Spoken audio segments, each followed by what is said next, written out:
Good morning, third grade class. So before we start our silent reading today, I'm going to be going over what we're going to be doing and what this Befuddling Words wall right here is. So this is a place where you can put all of those words that you see, whether you're reading, whether you're at home watching TV, whether you hear somebody else say something, or you're reading another book, or you're reading a magazine, and you can write those words that you may hear or see that you don't know or you're confused about. So let's say I'm reading today in today's silent reading and I don't know what this word means. This gives everybody a chance to be able to write those words down and put them up here on this big word wall word that we're going to have. So these are our befuddling words. So what we're going to be doing today is while you're doing your silent reading, I'm going to give you at least 2 sticky notes, so you need at least 2 words that you find in your reading today that you are confused about, want to know more about, don't know the meaning of, and things like that. And you're going to write them down and put them up on here. Okay, any questions about that? Okay, so who here knows what the definition of befuddling means? Okay, nobody. So let's say someone's going to go up and they see this word, they're like, what does befuddling mean? I don't know what that means. They're going to write it down on a sticky note and put it up here on the word wall, or on our befuddling words wall. Okay, now let's say later on the week somebody's like, oh, I know that word, I've seen it before, I know the definition, I'm very confident, I know what that word is. Double check in the dictionary that you know what that means, and then write it down on the sticky note. And you're going to put it underneath that word that it goes to. Okay, so this definition goes to this word. Don't put it under another word because that's going to be a different meaning. So you're going to put it right underneath. That way, your former classmate or your other classmates are able to walk past, look underneath, and say, oh, that's what that means. Okay? So it's a place for you to put those words that you may see that you don't know the meaning of, or you want to know more about, like what it means and things like that. Okay, so today while you're doing your silent reading, you're going to write at least 2 that you don't know what the meaning is. Okay? Now, this is going to get very, very crowded with a bunch of words, right? And so to make it a little bit less crowded, we're going to, at the end of every week, I'm going to create our own. I'm going to take these off and all the definitions and all the words, and I'm going to put them in our own little classroom dictionary. So we can make it either a book, we can make it something that you can look through, we can make it little sentence strips, we can make it whatever we want to make it. So we'll vote on that later. At the end of the week, we'll vote on that.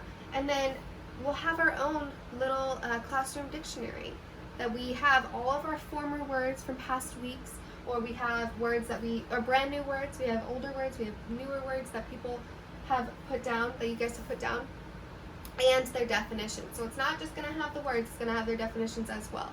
So you can look back in that classroom dictionary to see those former words. Does anybody have any questions about our befuddling words wall? Okay, so we're going to get started on our silent reading today, and I'll pass out these sticky notes, and you're going to write down at least 2, and then you can come up here and put them on the wall.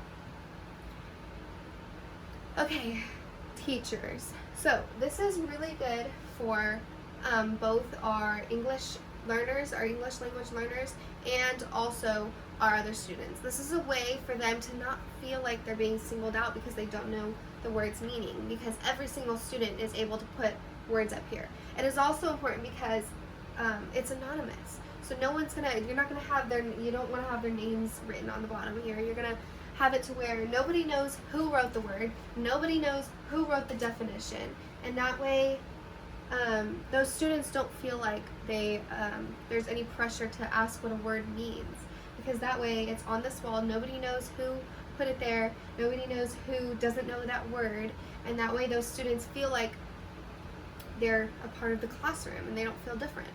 So and it's also just really good to make everybody inclusive and to have one thing. So not only are our English language learners learning, but also our other students are learning, or our other students are helping those English language learners because they're helping them by writing the definitions, or our English language learners are helping our other students know what a word means. So it's every student helping each other out, even if they may not know they are. So this is really important for you to have. I mean, it's a really good way for your students to have a place to put words that they may hear at home. Whenever they're watching TV, they can write it down in their journal, and then they can get a sticky note and put it on the board.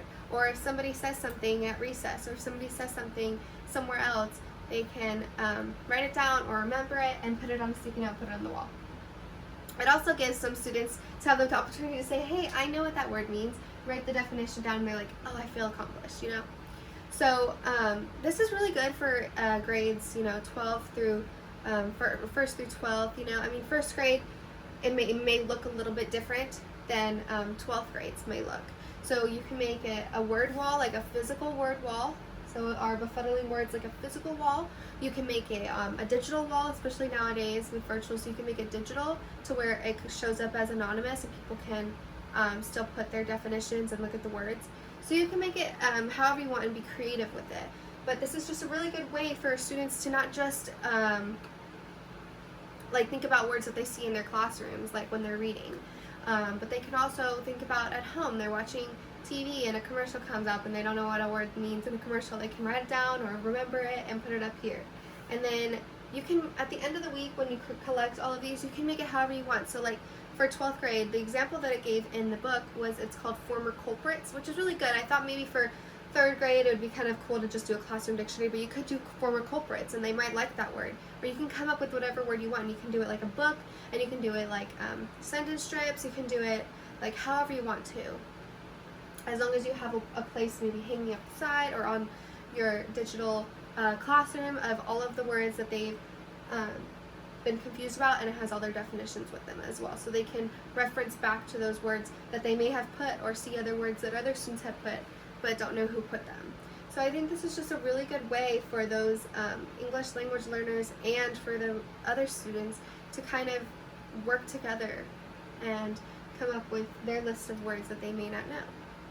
And then during the week, you can use these words that students may not know and use them in your lessons, so they can kind of hear, not only see a definition, but hear how it's used.